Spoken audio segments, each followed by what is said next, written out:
So, good afternoon, everybody, and welcome to E3's Balanced Solutions for a Better World online webinar series, which is part of Trinity College Dublin's celebration for International Climate Action Day. The International Climate Action Day really celebrates annually on the 24th of October, and its main purpose is to try and raise awareness about the urgent need to address climate change. So, it's essentially a worldwide movement where people come together to highlight the importance of environmental conservation, advocacy policy, and also encouraging sustainability practices. My name is Michael Lynham, and I'm the marketing manager with E3. And it's a pleasure to guide you through today's session, which is titled The Urgent Need for Action on Climate Change. Before we delve into today's discussion, I want to take a quick moment to talk about E3 at Trinity College Dublin, which is one of the really exciting things happening here at Trinity College. E3 brings together three schools: School of Engineering, School of Natural Science, and the School of Computer Science and Statistics, to create a vibrant, connected space where teaching and learning and research all come together to try and tackle global challenges. And it's not just about a plan for the future, it's actually already happening across the campus.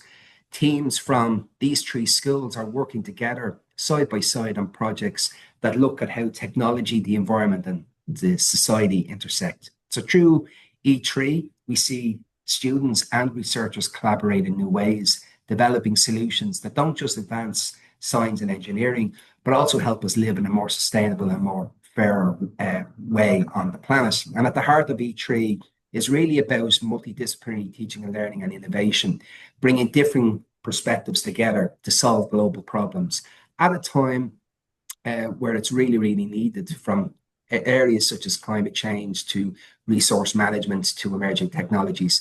And that's really what today's session is really all about. So International Climate Action Day really reminds us that science and society must work hand in hand, and real progress demands systems thinking, data-driven insights, effective policy, and also, I would argue, probably community empowerment as well. And today we are joined by an outstanding group of panelists who represent quite diverse perspectives. Professor Anna Davies is from the School of Natural Science, and many of you probably already know Anna as a leading voice in environmental governance and sustainability here in Ireland and also internationally.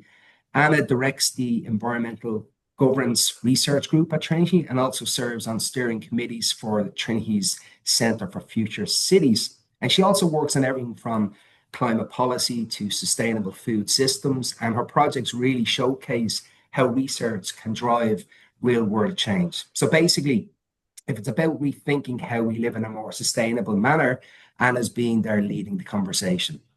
Dr. Silvia sorry, I can't even say your surname. Apologies. Caldararu. Apologies. Is also from the School of Natural Science, and Silvia explores really how plants and ecosystems respond to climate change and how that in turn affects the planet's carbon balance.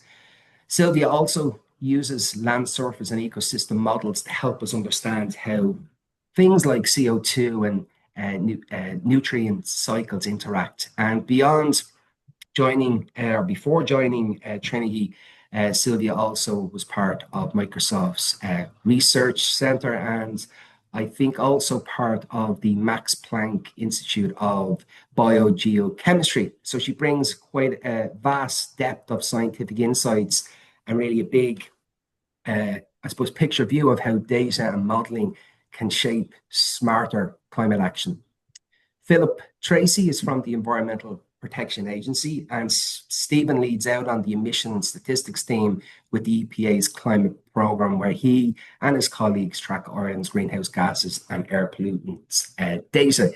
It's important work that really underpins national policy and international reporting, and his background really combines maths, data, and policy together. So he's really at the center of turning climate information into practical action and accountability. And finally, Dr. Dwyer is a co-director for the Centre of Social Innovation at Trinity's Business School. Graham's work looks at how people and organisations make sense of the crisis like floods, bushfires and other natural disasters, and how that learning can actually lead to real change. And he's quite passionate about community resilience, social innovation, and how we actually scale up the good ideas that come from the ground up, essentially. So let's kick off our panel discussion. I'm going to start with Professor Davies first. We've long argued that sustainability must be tackled at a system level and integrating social and environmental and technological change. And as we look at today's global climate context, what do you see as the most pressing systems in terms of level transformation that's needed to meet our targets effectively? Yeah, thanks. Yeah, I'm delighted to be here. Thanks for inviting me. Yeah, thanks to my geographical education, systems has always been on my mind. And research in the field of sustainability is by definition really multifaceted, incorporating social, economic, environmental dimensions. So we need to look at things in the round. And the same goes for climate change. So addressing it isn't about tweaking one policy or one sector. It requires changes across multiple interconnected domains, really. So we're redesigning the way we power our economies, build our cities, grow our food, govern our investments, and support people in a kind of fair transition. And that's really hard. But without it, the incremental approach just leaves too many pathways closed, and we're not seeing the change that we need. So we have to use a variety of levers: policy, regulatory, financial instruments, institutional reforms, but we also need to consider our broader kind of cultural norms and values and the capacity of everyone to act positively in terms of addressing climate change. So we need to align, what I often call like the rules, tools, skills, and understandings in order to kind of optimize changes. And this is not going to be done with one intervention from one stakeholder. There really are no silver bullets.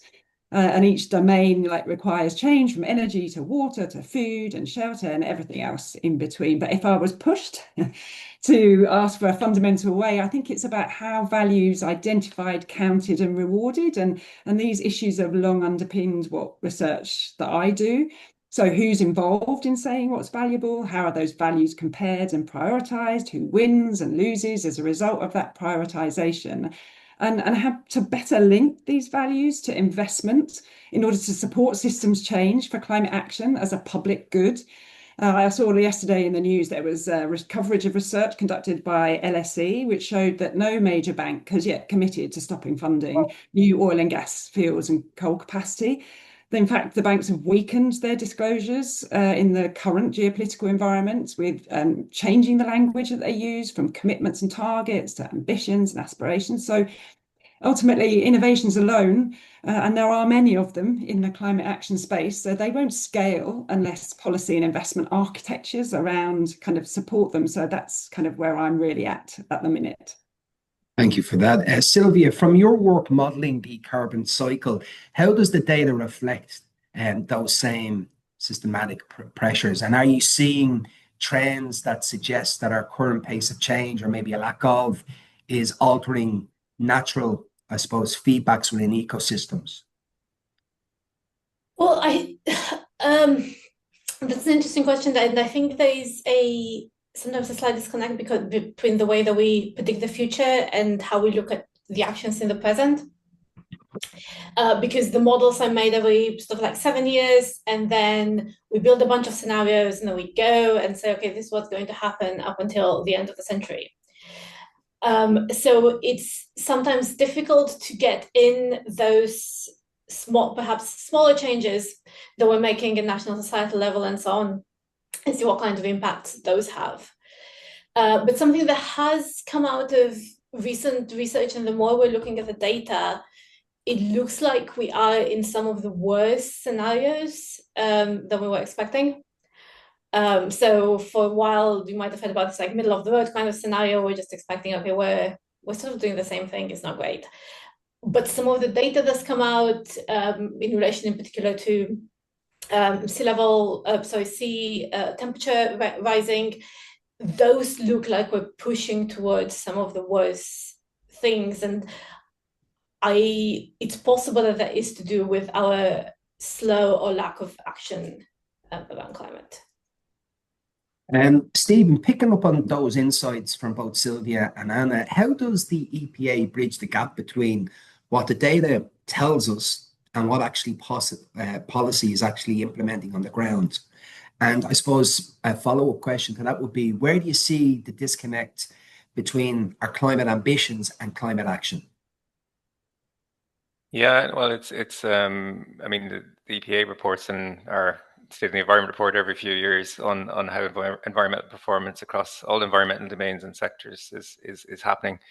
And we do a chapter in there on implementation of policy and looking at national policies as well as Ireland's implementation of EU law. I think in the case of climate, the issues Ireland is having aren't so much about transposing EU law. I mean, a lot of the EU infringement proceedings against different countries are about not transposing one regulation or another. But in the case of climate, it's more really to do with our performance and our implementation performance. Our plans are very good, have been assessed as being very good, at least as far as they go. But what we're seeing, say, from the projections and from the inventory that we produce annually, is that we're not seeing likely to deliver on the performance that our plans and our laws require. So in the case of greenhouse gas emissions, we have a national target for a 51% reduction in emissions by 2030 compared to 2018. And we have an EU target that's comparable to that, maybe a little bit less stringent, but it's difficult to compare because the scopes of the laws are slightly different, that we're also scheduled not to hit. So I think compared to that 51% reduction target, our best, most ambitious projected scenario is that we reduce emissions by 23%. So it's quite a way off. And I think that's where the biggest challenges are. We know and have identified most of the actions that will need to be taken, but emissions are not going down fast enough, even though at least they are going down. So that in itself is a step in the right direction. But to avoid the worst outcomes that Silvia was talking about, and the prudent approach when we don't know really how well we're going to be able to capture emissions again on a global scale, to get ourselves back down to a 1.5 degrees safe for temperature limit. We should be trying to cut emissions as fast as possible, and the speed and pace of implementation are really the biggest issues. The other side of it is, suppose, resilience, which we're involved in as well. And the implementation of climate adaptation measures in Ireland is really quite slow and fragmented. There are things that have come out recently. EPA produced a National Climate Change Risk Assessment earlier this year, which will help with that picture. But more cross-sectoral and integrated adaptation actions will deliver the multiple benefits that we want to see across domains and sectors. So that's really the main gaps, I suppose. Okay. And I suppose, Graham, as someone who's studying social innovation, what role do you think communities and organizations play in closing that implementation gap? Thank you. And thank you very much for the opportunity to be here today as well. I would say that if we look at social innovation, it's quite a complex kind of concept, but it gives us a framework to bring a diversity of different stakeholders together and to start to deliver on a form of collective action. And its most simple format, we look at the private sector organizations, public sector organizations, non-profit organizations.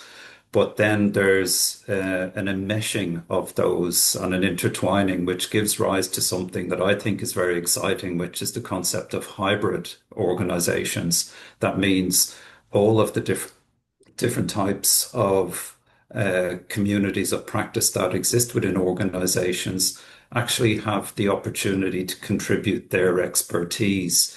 And I think through a specific social innovation lens, just to pick up on what Stephen says, I think it's great that we have climate action plans that have given us the target for reducing emissions, but it's a very transactional instrument. I think what social innovation allows for is something that's a lot more transformative, that allows different actor groups, different organizations to come together with a real focus on what is needed within specific communities. And we see through a social innovation lens across Ireland, across Europe, and indeed from Australia, where I was previously, that social entrepreneurs are playing a critical role because they are part of the communities in which they live, but they can actually see that there is an opportunity there to fill in the gaps where markets aren't actually performing as they ought to be, but it's bringing that social dimension. You see that there's a lot by way of social business, and there's a lot by way of community action groups that come together and form associations that mean that local knowledge is harnessed, leveraged, and brokered into any type of solution that's happening. But I suppose overall, what I'd say is that it offers frameworks for saying that, like, well, we need to look at climate change. It's incremental. We need to be incremental in the way we do. We need to be disruptive. We need to be radical, and we need to be transformative. And it's about moving across and between those different paradigms as is required, depending on where we might find ourselves in trying to address the issues. And could I just maybe add a follow-up question to that, because you kind of spoke there briefly about one of the core stakeholders. I'm just wondering, in terms of local and grassroots, I suppose, initiatives, how can they help to accelerate the change needed? I think it's really, again, through community. I think it's ultimately then by being able to leverage that hybridity within the communities that they're part of, the different types of organizations. I think there's a really good example for me with the Dingle Hub there, that is clearly one of the most beautiful parts of the world on the West Coast, but they've actually come together and they represent a form of collective action, and they're actually starting to gain good prominence in actually what the message is, that we need to take more action to care for our country, care for our landscape. Let's build on that for a moment. Climate governance often struggles to connect policy frameworks with lived realities. From your experience working with governments and advisory councils, how can our local authorities, I suppose, better embed climate action into everyday decision making? Is that for me? Sorry. Sorry, sorry for Anna. Apologies. Yeah, thanks. Yeah, well, of course, at local authority level, like, the key thing is really integrating climate action into all city governance rather than treating it as this kind of simple, separate silo. So that's the place to start, right? Climate action has to become part of how things are done rather than a special initiative. And that means that climate criteria appear in plans, in budgets, in procurement rules, job descriptions, performance evaluations. And then that aligns with the kind of clear leadership, accountability mechanisms and resources, importantly, to deliver. So the city's got to work with regional, national governments, as well as private sector, civil society and communities. So exactly as Graham was kind of talking about there's this assemblage of different actors that have to work and align kind of together in order to optimize outcomes. And integrated land use planning is a really powerful lever in that. So that means effectively that we're acting out to seek synergies between in climate action, mitigation and adaptation goals, as well as other local priorities such as economic growth, housing, access to services, energy security, clean air, all of these things. And I think tailoring climate goals to local priorities, linking to climate action to jobs or to housing, etc., makes it much more relevant to the everyday lives of people and forms a part of building resilience within communities. But of course, fundamentally, money talks. So if climate action is not reflected in budget or procurement, then governance is symbolic, really, rather than operational. Silvia, I suppose one of the key challenges for policymakers is uncertainty in climate models. And I suppose my next question would be, could you share, I suppose, how modeling has evolved to give us, I suppose, more confidence in projections? And also, how do these improvements help us in terms of, I suppose, providing a guide in terms of how we can be more effective and more responsive in terms of our policies? Uncertainty is an interesting word because I think the public and scientists use it very differently. So I'm just going to take a second to define it, because usually when people say uncertainty, it's a bad thing, right? Like if we're not certain of something, that's very negative. And in the climate science world, when we say uncertainty, all we mean is error bias, right? So what we say is we're giving you a number, and the number has a range, right? So it's a good thing, and we should always provide numbers with that range, because that gives us a idea of risk, right? And that risk can then be used to inform policy, right? Because you can't just be based on number, you need to know how bad can this get, which is why you're always seeing those ranges in what is going to happen into the future. And ideally, as we work as scientists and as we work together with policymakers, we want to make those error bars smaller, right? We want to be more and more sure of what is going to happen. And essentially, this is the logic of why we work. Like, why do we improve these models? Why do we want to understand things? Is that we can make the error bars smaller.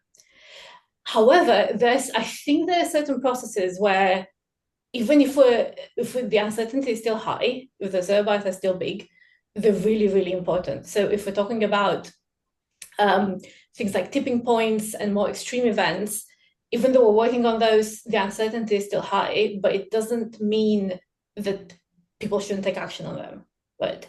Just especially for the things that could be really, really impactful. So I think there's a conversation to be had in there between the numbers that we can provide in terms of uncertainty and how those can be used to actually implement climate policy. Stephen, those models and monitoring tools feed directly into your work at the EPA. I'm just wondering, how do you see environmental data shaping accountability both nationally but also across sectors in the years ahead? Yeah, I mean, in the case of climate, the environmental monitoring is a bit different, really, to the kind of monitoring we do for, say, water, or enforcement work we do for waste or other sectors. It's a different type of thing, and it takes place really at the monitoring part takes place at kind of global parameter level, where we have, say, for example, the Mace Head Atmospheric Research Station that EPA has funded for many years, or contributed to funding for, I should say, sorry, many funders. That's a really valuable resource, and that's where it feeds into global measurements and models like Silvia is using. It's incredibly valuable because of its location in clean air in Western Europe. So it's a vital station and has a long measurement history going back to the 50s. So that's kind of the global piece. Then there's the piece of calculating emissions right down to what are the emissions from a particular type of cow or sheep in a particular type of field, and that's not, we don't have a measurement device on that cow. That's assessed from administered data sources. Very complex models. I think for beef cattle at the moment, we have 500 different types of production system to measure the emissions of all the different types of farms, all the different types of soils, all the different types of animals, different ages, different slaughter ages, all that kind of thing. So that's the kind of different types of monitoring. But fundamentally, though, it's still the same basic thing. You can only manage what you measure. We're bringing out now quarterly emissions inventories to try and more frequently give policymakers feedback on how they're performing, how their measures are impacting on Ireland's emissions. We've been done more detail and far more complex analysis on in our annual products compared to what we would have had a few years ago. We've moved from what they say tier 1 to tier 3 models, different model complexities that more accurately reflect national conditions. So that's kind of the work we're doing. Our projections are an interesting one in that it provides an independent assessment of the likely impact on emissions of policies and measures as they're being developed and published in climate action plans. And then the inventory, of course, gives the verdict afterwards as to what's actually happened. So this is really important in highlighting policies that might need more development. So we often flag where we can't actually include such measures because there isn't enough information on where it'll happen. We need more, like, for example, there are unallocated measures in the climate action plan that we don't know what sector they're going to impact on, never mind what the actual measure is. So that kind of thing just needs to be more refined. So that's the role, I think, providing that constant accountability, but also the scenario analysis in advance to give policymakers assistance on how to develop further.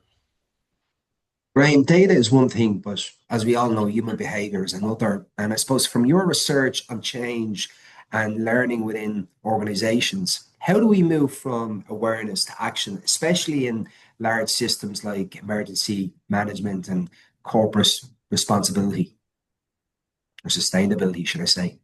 I think it is one of the great challenges is transformational change. As I was telling my students last week, we see so many visions and missions around how to do transformational change, and like I continue to look for a template of it done well, comprehensive, and effectively.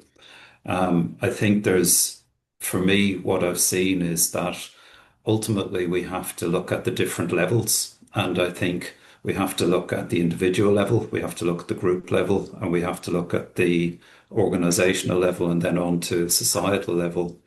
And somehow there has to be something that aligns each of those, whether it's a type of culture, what we value, the different types of attitudes, the different types of norms, whether it's a more distributed form of leadership, because I think quite often one of the death knells for any type of transformational change for me has been when you appoint a leader that is responsible for the change. But what I've seen a lot more in a culture of a volunteer culture in emergency services in Australia is that when you distribute that leadership and the leader in a sense becomes much more of the follower of the group, then it can be actually much more inspirational and effective. But I think I'd go back also again to looking at acknowledging ultimately that sometimes we're a little bit too quick to think that we have to be radical and transformative. And from many years in Australia, when I look at how Indigenous knowledge would look at our landscape, it would actually be take a step back and acknowledge what we actually already know. And I think we actually have a lot of the answers, but we're actually a little bit too constrained in some of the knowledge systems, and we're a little bit too divided on having one particular solution. But if we actually took a step back, focused on what we already know, and shared much more of the stories and the yarns around what is actually happening in our environment, I think we could actually make some progress, and we wouldn't have to use such divisive terms like radical and transformative or disruptive. I think it would be more about cohesion, collective, and togetherness, really. Anna, a lot of your work emphasizes citizen engagement. And I suppose, in your view, how do we support people to take, I suppose, part meaningfully in climate action, not just as consumers or voters, but as co-creators of a sustainable future? Yeah, I mean, of course, citizen participation is not optional. It's absolutely integral, as Graham was kind of mentioning there, to ensure a just transition to low carbon future. We're not starting from an even level playing field. There are inequalities, structural and systematic inequalities across society. So participation plays a pivotal role in driving kind of climate action for everyone. So local people, I think Silvia was saying this, and Graham mentioned as well, that local people know their local places and needs better than anyone else. So when local voices are part of a process, then the transition becomes more resilient, equitable, and grounded in what people actually care about. And transitioning to low carbon lifestyles is not just technical, it's imminently social. So done meaningly, it really ensures that all voices are heard and considered in decision making. And when they're actively involved, then the policies gain legitimacy, increasing likelihood of uptake and compliance. And this, like, is already recognised as Stephen was saying, in the Irish legislation, and you know, we've seen the international recognition of the National Citizens Assembly process admired internationally. But one assembly does not make meaningful participation. So we have to make connections between activities and policy change, and this needs to be communicated clearly, with such activities repeated regularly to stay on top of communities' needs and knowledge. We know we're moving in a fast-paced social environment. You know, AI has dramatically transformed things and is causing lots of disruption in many sectors. So what we see in Ireland, and what has really kind of inspired me, has been things like the activities spinning out from the Creative Climate Fund, which has supported many imaginative and engaging activities in places around Ireland, not just in Dublin, but across the country. And these initiatives have been really inspiring, I think, for many people, but they're time bound, and there are few supports to maintain them after that initial sort of pump priming and funding. So these processes, I would argue, need to be infrastructured. That means that they're kind of embedded in governing processes and funding mechanisms from government at all levels. And then it's only then that empowered citizens can help translate that policy into practice. And if those processes are fair, transparent, accessible, and accountable, then they're more likely to do so. But of course, this takes time and adequate resources and ongoing commitment. Silvia, that engagement often depends on how effective we actually communicate science. How can researchers like yourself convey complex climate data in ways that connect both emotionally but also practically with the public and policymakers alike? So I was planning to say something, but I have another idea based on what Anna just said. It's about just seeing us as scientists and researchers as people and engaging in a space that is not just providing the numbers. Because I think for a very, very long time, there has been this disconnect where climate scientists are the ones that crunch the big numbers, use the big climate models, and then provide the IPCC report. And then it's up to people like the other people in this room to take this out into the real world. And I actually feel that this is changing slightly, and that we're seeing more scientists engaging on a more emotional level and saying, okay, we are human as well. And it's not just enough to have the numbers, and we've had the numbers for such a long time. So I am very much encouraged also from seeing people who are IPCC authors when they go to press releases to actually speak up and say, this is urgent, this is important. Like the numbers we're saying are real and we're running out of time.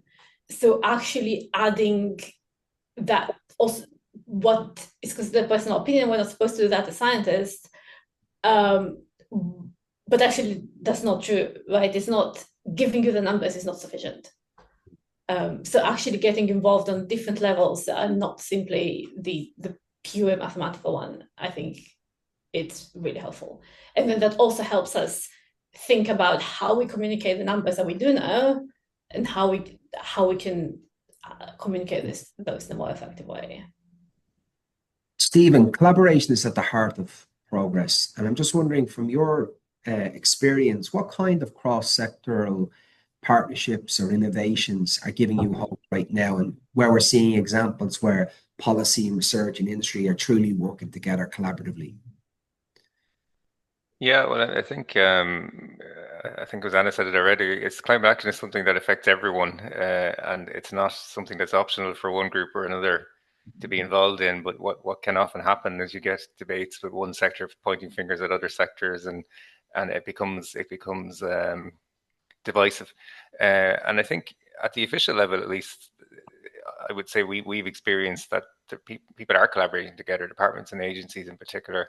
Are collaborating together to develop solutions and understand their problems. And climate action plan, which is only one piece of the puzzle, but it does represent that, where you have multiple departments feeding in their best data, their best expertise of what can be done. So I think that's positive action. I think as I said earlier, the bigger issue with that is we have the plan of what to do, but actually implementing the plan has a lot more to go. I think on the commercial side of things, we're seeing a lot of adoption of sustainability and companies going further than regulatory requirements. Even at the moment, I guess some companies staying a little bit quiet about what they're doing because the political situation is a little volatile, but actually they are still very committed. So I think there is a lot in terms of the CDP schemes, like things like water stewardship schemes, other environmental schemes that we're seeing, also adoption, I guess, of nature-based solutions and that kind of thing. So we're seeing companies maintaining sustainability commitments and collaborating, but it's not. I suppose there are issues at the moment politically which can make it more difficult.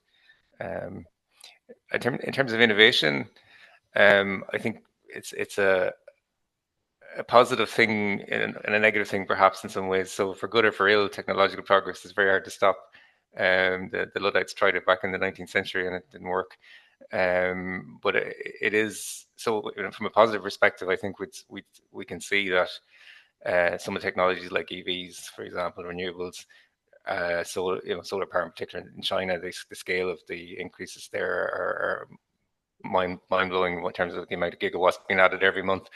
That kind of stuff is not likely to be reversed. So, but the bigger issue is coal and other fossil fuels will be phased out. The question is how fast. So I think, and that's where the real problem is. As Silvia was saying, the urgency of action. We're losing stuff all the time. Every minute we delay, whether it's coral reefs or cryosphere, it doesn't come back. Not in our lifetimes at any rate. So yeah, if we can collaborate to do these things faster, I suppose on the innovation front, there's a lot of optimism that we've got a lot of technologies there. Very, very little of what the EPA has come out and proposed is new or is unknown in any way, and most of the solutions have been known for decades. Maybe there's still some uncertainty around things like direct air capture, but you would expect that to be a smaller part of the puzzle, really. It should be. So I think, yeah, getting together and making it happen faster, and it goes down all the way down to the local level, whether it's community action via tidy town schemes. So it's a cross everyone task. Yeah. Graham, social innovation is really all about creating spaces for new ways of working and thinking. What examples have you seen in Ireland or even internationally where community-led initiatives have, I suppose, driven meaningful shifts in terms of the conversation on climate? Well, I think for some of the work that I've been involved in here in Ireland is that we can't separate communities from businesses and business practices.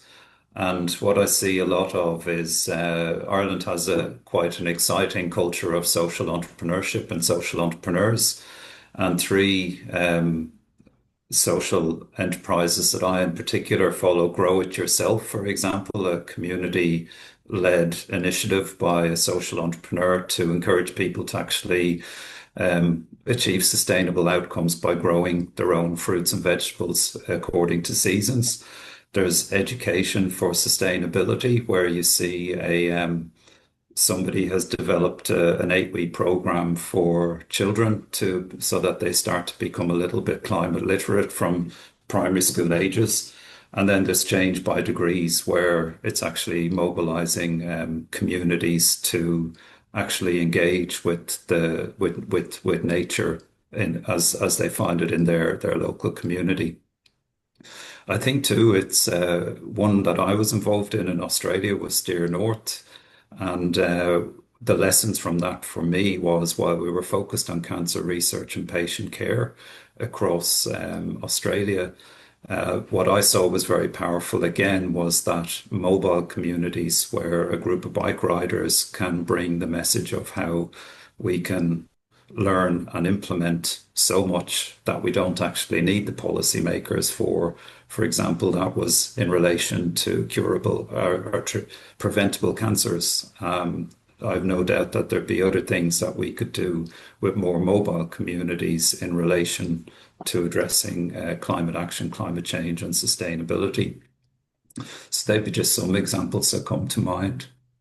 And can I ask you maybe just a follow-up question there? How do we balance the urgent needs in terms of immediate action with long-term transformation that these initiatives actually require?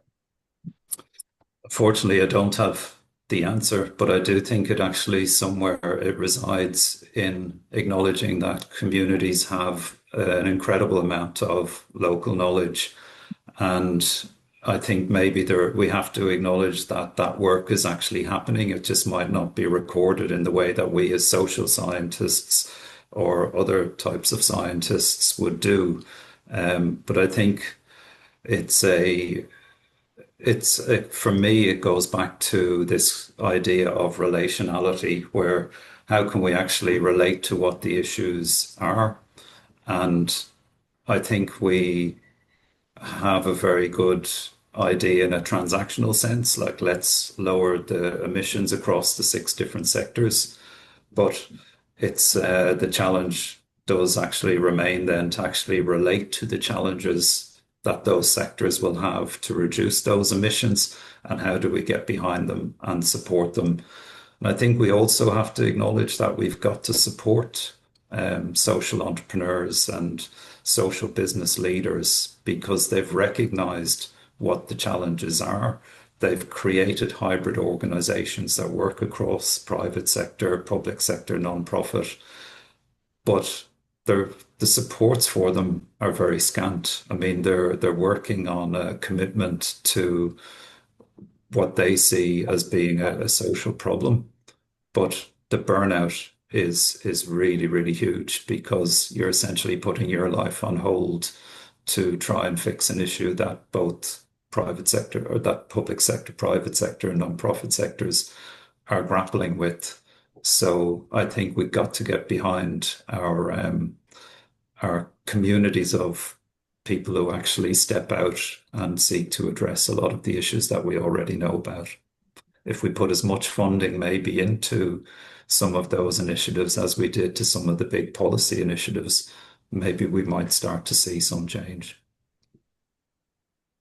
Thank you all. That's been kind of a fascinating exchange of ideas and thoughts. I'm now going to open the floor to some questions from our audience. So if you're here today, please share your questions in the chat, and we'll take a few for each of the panelists. I just might start off that process by looking ahead and maybe asking each of you, what gives you hope right now, whether it's a new technology, a new community movement, or a change in mindset when it comes to climate action? I might start off with Anna, and then I'll move to Stephen, and then Silvia. Yeah, I mean, I certainly am really pleased to see a shift in rhetoric around interdisciplinary research in particular. I think far more research funding opportunities in Ireland and internationally than when I arrived 25 years ago, and the EPA is central to that. So they explicitly seek to support trans and interdisciplinary research capacity and talent. That's part of baked into their schemes. So that's really great. And also transition in the research centres in Ireland, historically restricted to STEM subjects under SFI, are now way more open, bringing together academics, industry, policymakers. And we see that in the co-centre hosted in Trinity here, which has a social science stream within it. Hopefully the new centres being evaluated right now, many of which play a key role in climate action, will be similarly structured. And I think we can really take inspiration from places like Germany, where the Potsdam Institute for Climate Impact Research, they sought to strengthen its social science research on par with the natural science, and it'd be great to see some similar balancing in Ireland. I know that there's mixed practice. Some projects are labelled interdisciplinary that don't necessarily guarantee equal voices, and may seem we'd have to avoid seeming tokenistic. But for me, the shift around interdisciplinary collaboration for climate change is accelerating. What we just need to see now is resources flowing to ensure that that change is structural and not superficial. Silvia, might get your thoughts on that in terms of what's giving you hope right now. Honestly, hope is difficult in the climate space. We are so close to the edge, and we're seeing very little of what needs to be done. But at the same time, we are seeing a shift away from fossil fuels towards renewables across the globe. And even though there is pushback around that, that is becoming very, very political, even though it shouldn't be because it's science. We are seeing a larger proportion of the global energy turning towards renewables. And I think that's good. Is it happening fast enough? I don't know, but it's definitely happening. Stephen, your thoughts? Yeah, I think a lot of that is the same. I mean, I think in terms of the renewables and the technology side of things, I think that's going to happen one way or the other. I mean, there is concern around speed, but I'm confident in that sense that it's going that direction, because it makes sense not just for climate action purposes, but economic reasons. The economics will ultimately drive it there. I think in terms of nationally, we're seeing the other end of what Anna was saying. We're seeing greater capacity, more researchers responding to our calls, and just more ability, more knowledge. Lots of young people coming into the EPA to work on climate over the last few years. So it is heartening to see what was maybe a bit of a backwater 10, 15 years ago. In that sense, the capacity is there. Internationally, there is a real negative, obviously, in relation to what's going on in the US, who are a leader in this space. But I think that just referring to one of the comments there in terms of the North-South dimension, we are seeing some of what would have been Global South countries becoming far more progressive in this space. And I think the likes of Colombia and some of the other South American countries have a real step up in ambition. And so we will hopefully see that become less of a North-South divide in that sense, where the North is kind of pushing the South to do something. It's a more cohesive collective effort. So yeah, there's a number of causes for hope, but I would share Silvia's question mark whether it's fast enough. I think that's the big question. Graham, I might go to you because there's actually a really good question, and I know Stephen has picked up on it there, but I might get your perspective on this one about, I suppose, North-South dimensions and how that influence those dimensions can influence work plans and that. So just in terms of that question, I'd love to get your opinion on that. The question is about global climate justice and global North-South dimensions, how they could influence your work or your plans. I'm actually not too sure because I was too fixated on the hope question, and I had actually formulated a very nice response to hope because I do have a fair bit of hope. So far ahead on that. I guess what I'd say for me is it's the generations that are coming next that give me a great deal of hope. At 4 o'clock today, the Dargan Theatre, I'm going to have about 400 students for organizational behavior. And we basically, the focus of their team assignment has been on how leadership can play such an important role in climate action. And just seeing the discussion boards light up with novel applications of understanding about culture, how team works, how teams come together and dissolve, and how teams morph into different types of teams is really important. And I think they're very aware of the fact that we have to acknowledge that there's a lot of very diverse voices within the space itself, and that we have to actually find structures through concepts like organization behavior that bring those voices together and that they're all actually heard. I also love the fact that there's a deep respect for differences of opinion within that cohort of young people, that while there is skepticism, there's also those who very much believe, but what I've seen is the common ground has been action, and that is that there's no excuse for not doing the right thing by our environment. So for me, it's really about the generation coming next seem to have a level of maturity that has been lacking, perhaps. I don't know, but I just love the way they speak about the ideas.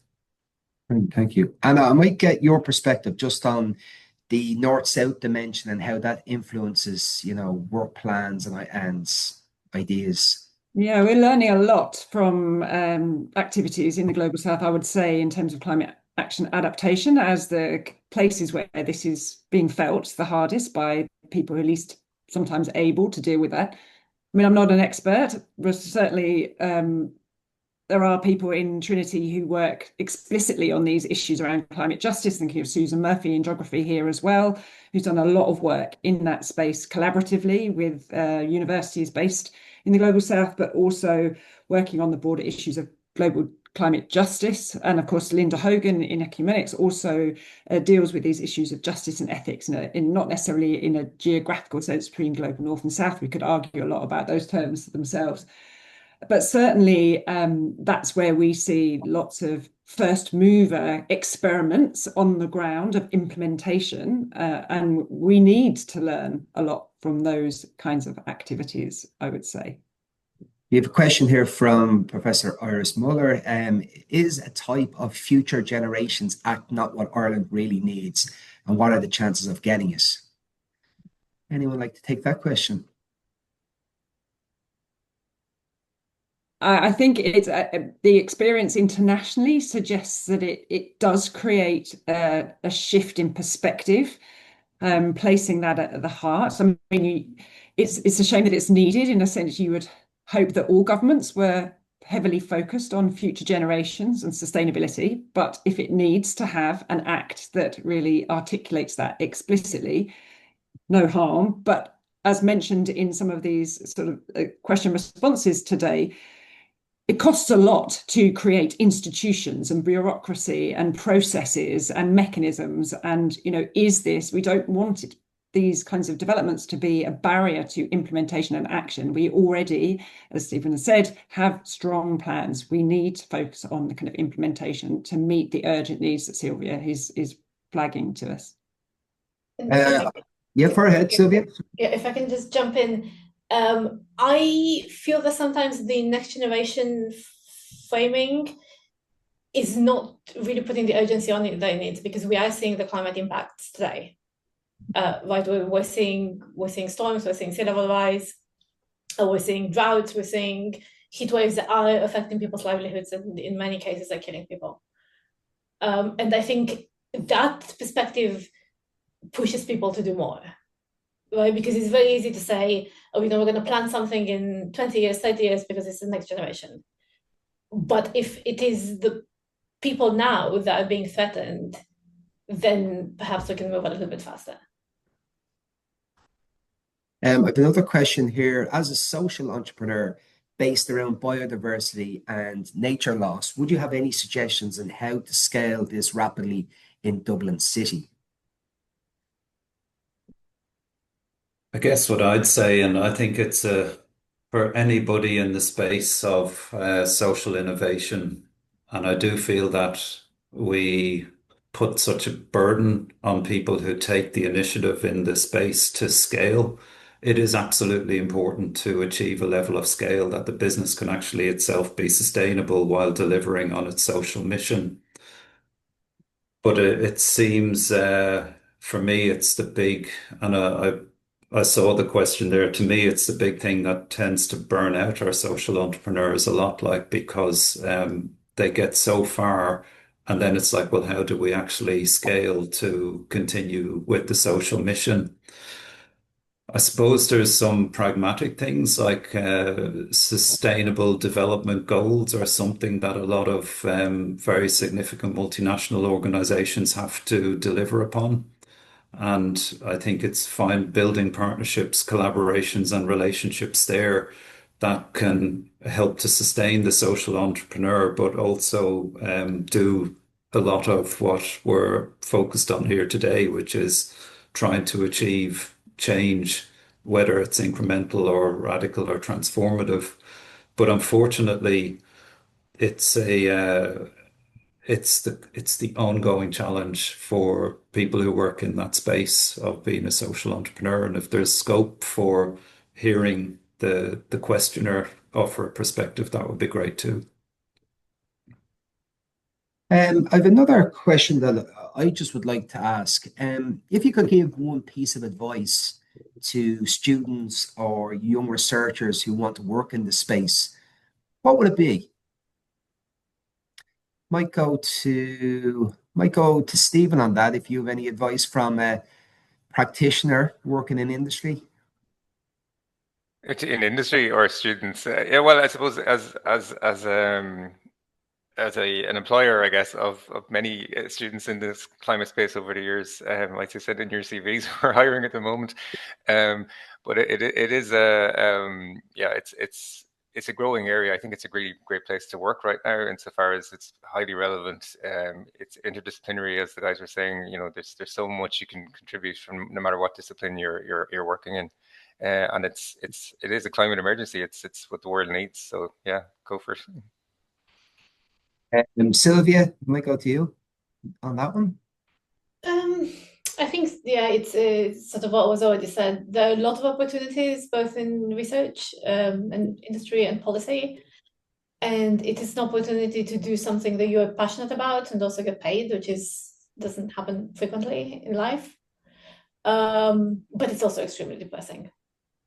And you will have to deal with that. I'll go to Anna next on that. Any bit of advice? Yeah, I mean, for the student body in particular, for me, it's all about, which is fundamentally what I see university's role is to create critical thinkers who are able to understand different perspectives and ask the right questions. This is significant. And I think in a world of increasing AI-ification across what we do, the questions and the questioning of responses and information that we get is more important now than ever. So that's just ask the tricky questions. Graham, your thoughts on that? I'd probably encourage, as we do at 4 o'clock today, take a step back and let the opportunity speak to you in terms of how you can grow into some of this. And for somebody who's looks at our economy as a social economy, I'd suggest that it doesn't necessarily have to always be in a paid career sense, that volunteers do extremely important work. And indeed, doing some of that volunteer work can open up incredible opportunities to students. And in some ways, having sat on many career panels over the years, I've always been very intrigued by people who've taken that opportunity to understand landscape, country, and the issues that are associated with it. So I'd probably encourage don't rush towards looking for necessarily your career opportunity, but there's very many spaces in the social economy that let you contribute to a lot of what we've discussed today. In 30 seconds, if Ireland could take one bold step in the next 5 years to accelerate real climate progress, what would you want that to be, Anna? So difficult. I mean, just because of where I am at the moment in my research, I would love to see structural investment for community growing. I mean, something that Graham mentioned around Grow It Yourself Ireland, they are facing significant stresses. It's a precarious kind of business. And I would love to see more people growing more food for themselves in an Irish context. Graham, any thoughts on that? Yeah, I'd row in behind that. Basically, the things that seem to me to make most sense, but seem to have a lot of structural and systematic blockers to being able to do it. Remove those systematic blockers and discontinue a lot of the drive towards renewable, sustainable energies and things like that. Stephen? Yeah, well, I mean, I think in recognition of the fact that it's not a problem Ireland can solve on its own, I think, we need to step up our game in terms of helping the world with our knowledge and expertise, and also by showing a good example and doing the most we can ourselves, playing our part in the world stage. Silvia, finally? Honestly, reduce the number of cows. Yeah. That's a good one. No, I appreciate that.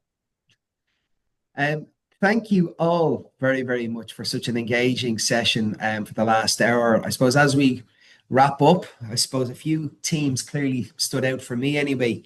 Climate action must be operated at a system level, connecting science, governance, and society. I think that was one, takeaway that I took. And I think the collaboration piece across disciplines and sectors and communities is really, really important.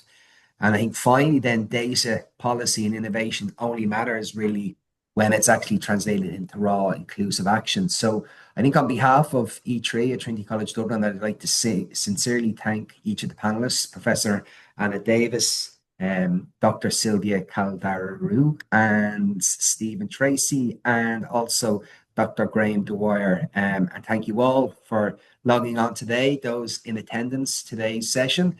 And let's continue to work together across research, policy, and practice to try and balance solutions for a better world. And finally, just our next session, our next events will take place on the 7th of November with Dr. Amy Byrne. So if you want more details, www.tcd.ie/E3, you'll find full details of the next forthcoming events over the next couple of months.